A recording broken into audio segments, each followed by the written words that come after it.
La Tunisie ouvrira ses frontières maritimes, terrestres et aériennes le 27 juin 2020. Une décision prise par les autorités gouvernementales afin de sauver l'industrie touristique alors que la pandémie du coronavirus se propage dans le pays. L'exécutif a déclaré qu'il autoriserait à nouveau les déplacements urbains dès le 4 juin 2020. Par ailleurs, le pays a prévu que son économie se replierait à 4,3% au cours de l'exercice de 2020. Selon les statistiques gouvernementales, le secteur du tourisme pourrait perdre 1,4 milliard de dollars et 400 000 emplois cette année en raison de la pandémie.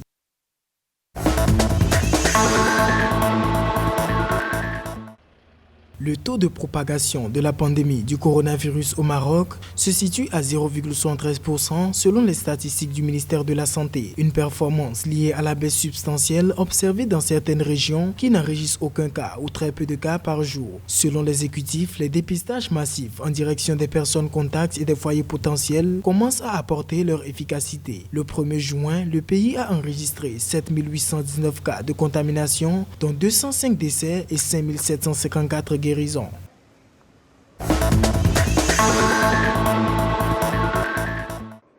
Le gouvernement égyptien envisage d'ouvrir un espace aérien et d'exploiter des vols après une fermeture imposée par la Covid-19.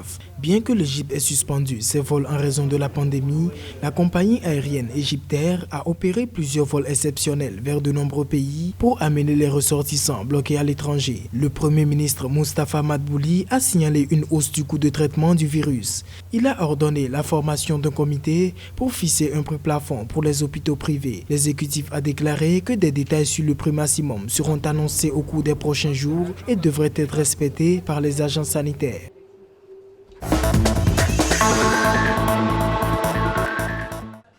La fermeture de l'aéroport international de Khartoum prolongée jusqu'au 14 juin 2020. Une décision prise conformément aux mesures de précaution Covid-19 édictées par le gouvernement soudanais. La fermeture exclut les vols de fret réguliers, l'assistance humanitaire et technique, les vols liés aux compagnies opérant dans les champs pétroliers et l'évacuation des étrangers selon les autorités. Tous les vols exclus sont soumis à l'approbation préalable de la Civil Aviation Authority. Le Soudan enregistre désormais 5113 cas de contamination pour 1522 guérisons et 298 décès.